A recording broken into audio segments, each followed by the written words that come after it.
আসসালামু আলাইকুম ওয়া রাহমাতুল্লাহ। সো যে টপিক নিয়ে কথা বলতে চাচ্ছি সেটা হচ্ছে বিএনপি এবং জামায়াতের মধ্যে যে মূল লড়াইটা হবে সেই লড়াইটা কিসের উপর ভিত্তি করে হবে। যারা শিক্ষিত, যারা সজ্জন ব্যক্তি, যারা তরুণ সমাজ, তাদের কাছে মূল বিষয়টা খুব সম্ভবত যেটা হবে সেটা হচ্ছে সততা, যোগ্যতা, কর্মদক্ষতা।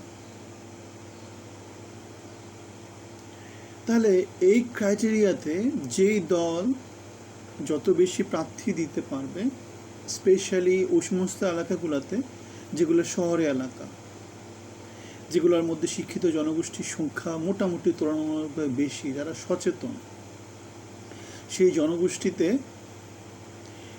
ব্যক্তিকেন্দ্রিক হয়তো বা একটা ইম্প্যাক্ট থাকবে। ধানের শীষের একটা ইম্প্যাক্ট আছে, দাঁড়িপাল্লার একটা ইম্প্যাক্ট আছে, সংগঠনের একটা ইম্প্যাক্ট আছে। তবে ব্যক্তি প্রার্থী যারা সৎ, তাদেরও একটা ইম্প্যাক্ট আছে। সুতরাং আগামী নির্বাচনে ব্যক্তি প্রার্থী সব সময়ের মতো একটা ইম্প্যাক্ট রাখবে।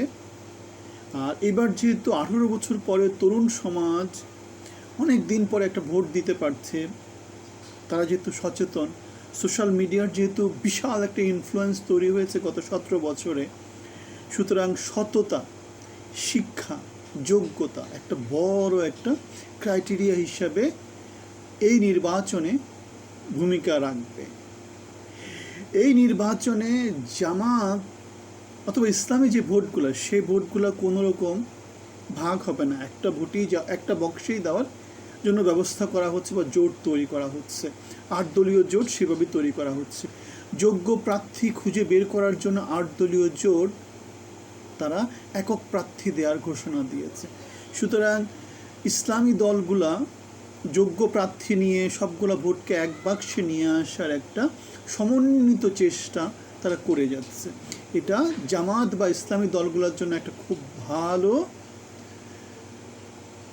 টেকনিক অথবা স্ট্র্যাটেজি বলা যেতে পারে। অন্যদিকে বিএনপির জন্য চ্যালেঞ্জটা কি? বিএনপি যেহেতু গত 15 বছর 17 বছর ধরে রাজনীতির মাঠে শক্তি হারিয়েছে, বিএনপি যেহেতু তাদের শীর্ষ নেতৃত্ব যেহেতু দেশের মধ্যে উপস্থিতি নাই, অনুপস্থিত, বিএনপির যেহেতু প্রত্যেকটা এলাকায় একাধিক প্রার্থী হয়ে আছে, কারণ তারা বড় দল এবং তাদের মধ্যে সে ক্যাডার জিনিসটা নাই, দলের নেতা যেটা বলবে সেটা ফলো করার সেই টেন্ডেন্সিটা তাদের নাই। সুতরাং এলাকা চাঁদাবাজি হচ্ছে, মাস্তানি হচ্ছে, দখলবাজি হচ্ছে, এই জিনিসপত্রগুলো বিএনপির জন্য একটা নেগেটিভ পয়েন্ট। বিএনপির একাধিক প্রার্থী নানা এলাকাতে নানা সময়ে কেন্দ্রের যে প্রার্থী সে প্রার্থীর বিপরীতে অবস্থান নিতে পারে, এটা বিএনপির জন্য একটা নেগেটিভ সাইড। সুতরাং এমন অনেক এলাকা দেখা যাবে যে সমস্ত এলাকাতে বিএনপির কেন্দ্র থেকে এক প্রার্থী দিয়েছে, আবার এমন দেখা যেতে পারে যে হয়তো ওই এলাকাতে বিএনপি থেকে বিদ্রোহী একটা প্রার্থী দাঁড়িয়ে গিয়েছে। কেননা 5 বছর অথবা 17 বছরের সংগ্রাম, এটা মনে রাখতে হবে। যে ত্যাগী, যে যোগ্য, যে নিজেকে মনে করে যে সে নির্বাচনে জয়ী হয়ে আসতে পারবে, তাকে যদি কেন্দ্র থেকে বঞ্চিত করা হয়, সেক্ষেত্রে ওই প্রার্থী ওই এলাকাতে দাঁড়িয়ে যাওয়া ছাড়া অন্য কোনো উপায় নাই, এবং সেটাই তার জন্য যথাযথ সিদ্ধান্ত। সুতরাং এমন অনেক দেখা যেতে পারে যে বিএনপি শীর্ষ নেতৃত্বের অথবা বিএনপির কেন্দ্র থেকে যে প্রার্থীকে দেওয়া হয়েছে সেই প্রার্থীকে হয়তো বা তৃণমূল পর্যায়ে মেনে নাও নিতে পারে, এবং আলটিমেটলি একটা তৃতীয় একজন প্রার্থী কেন্দ্রের বিপরীতে দাঁড়িয়ে যেতে পারে এবং সেখানে ভোট ভাগ হয়ে যেতে পারে। আলটিমেটলি জামাত সুবিধা পেতে পারে অথবা বিএনপি বিরোধী একটা জোট ভোট পেতে পারে।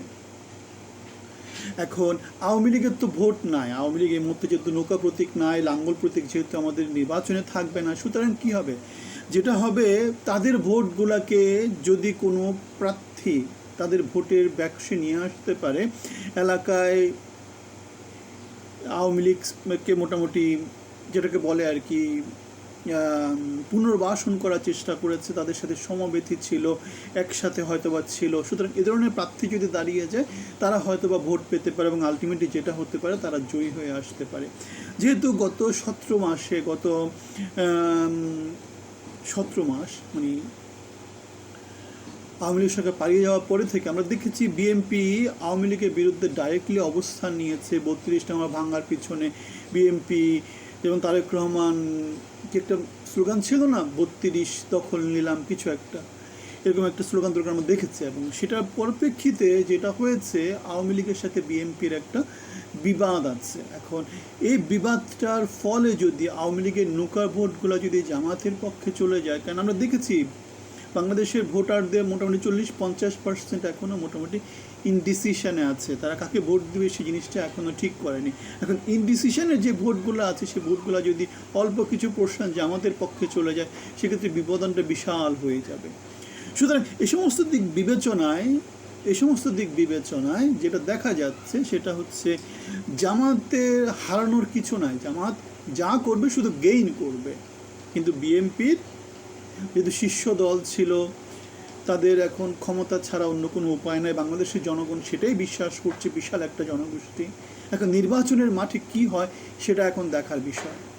300-তে 300 আসন বিএনপি যদি পেয়ে যায়, সেটা বাংলাদেশে 90 একটা ফ্যাসিজমের তৈরি করবে।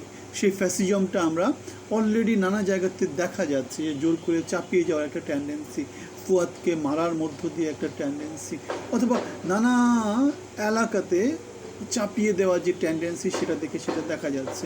সুতরাং এই সমস্ত দিক বিবেচনায় মোটামুটি একটা প্রতিদ্বন্দ্বিতাপূর্ণ যদি নির্বাচন হয়, যেখানে একটা দ্বিতীয় শক্তি হিসেবে জামাত উঠে আসছে, সেটা দেশের জন্য মঙ্গল, জাতির জন্য মঙ্গল। 300-তে 300 আসন পেয়ে যদি বিএনপি বিজয়ী হয়, সেটা দেশের জন্য ভালো কিছু বয়ে আনবে বলে আমাদের এই মুহূর্তে মনে হয় না। ভালো থাকবেন।